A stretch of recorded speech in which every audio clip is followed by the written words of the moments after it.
What's up everybody, Jay here and welcome back to the Planted Tank, and today I'm going to be discussing everything that has to do with this tank right here. It is a WaterBox Clear 6 gallon and it's pretty awesome. It has pretty cool dimensions, so anyways, let's check it out. As for equipment for this tank, I am running a Fluval 3.0 Nano for the lighting. Those are pretty much all at 100% brightness, except for the blues are turned off just because I think it looks a little bit better with the blues turned off. Sometimes I turn it back on, but it really just depends on my mood, I guess. For filtration, I am using a AquaClear 20. That is full of one sponge and a whole big bag of Seachem biomedia.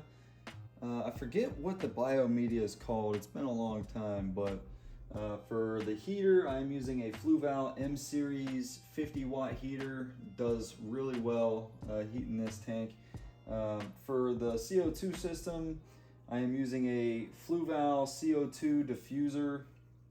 The CO2 proof tubing is from boostplant.com, and then I am running about 2 bubbles per second out of a paintball CO2 bottle and a Aquatech of California regulator designed for paintball tanks, obviously. And that's pretty much it for the equipment. Okay, so now I'm just going to go over a quick plant list. In the foreground here I have some Monte Carlo. I do have some S. repens mixed in there as well. This plant here, I actually don't know what it's called, but I actually found it in a local pond, and this stuff is in all the ponds around here, so I'm not exactly sure how it's gonna do. I've never had it in a tank before. Hopefully it's not like poisonous to fish or something. That'd be kind of crazy. But if you know what this plant is, I'll get a close-up of this. If you know what this is, please let me know in the comments. I'd like to know how it does in an aquarium, but it's all over the place here in our local ponds. But I also have some Amazon Sword Compacta. I have 2 of those in there for the mid-ground, and then in the background I have some Ludwigia. I have some Rotala Green, and I also have a floating plant. That's a red root floater, but it's not doing too hot right now. It hasn't really been getting a whole lot of light until I threw it in this setup. So that's it for the plants. For the substrate, I've been wanting to try this for a while. It's basically root tabs and Seachem fluorite red as the base layer, and then aqua soil on top of that. Someone mentioned in the comment section yesterday for that last video that I posted that this stuff basically turns into a brick down at the bottom. So I'm not sure how it's gonna work out, but hopefully I'll be able to keep you guys posted on that. As you can see, I also did paint the background black.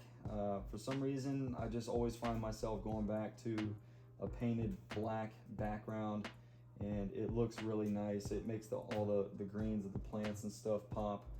The fish are just some tetras that have survived over the years. I have 1 ember tetra in there. I got 1 black neon, and then the rest of those are silver tip tetras. But they're doing fine in there.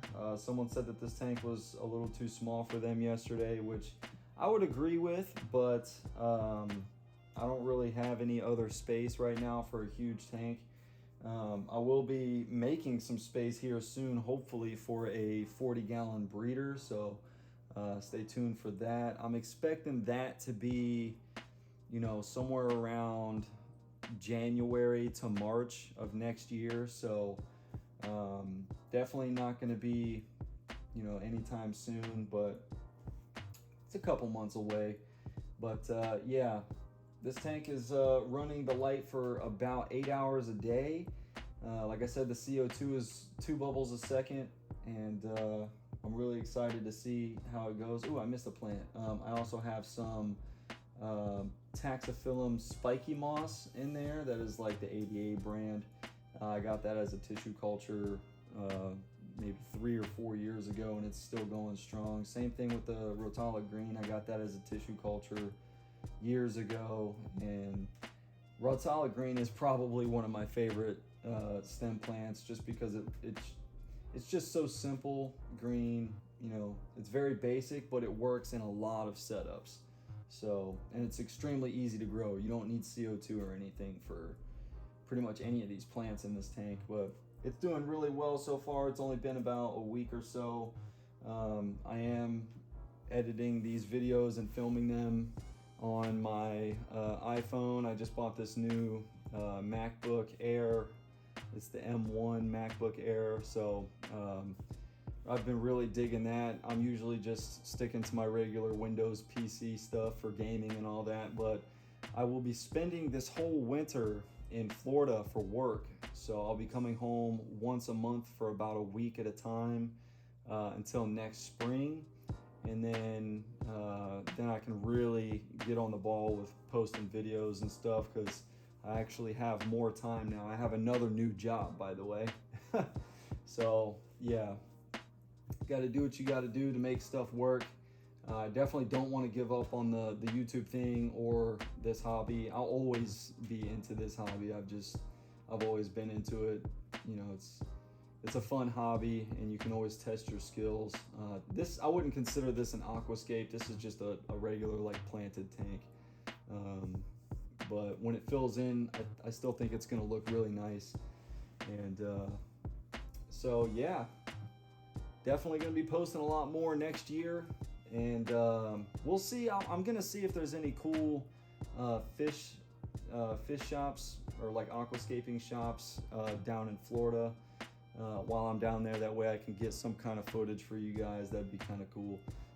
If any of you guys live in Florida and you have any sweet aquarium or like fish shops down there, let me know in the comment section, and I'll try my best to check them out while I'm down there. But anyways, hopefully you guys enjoyed this video.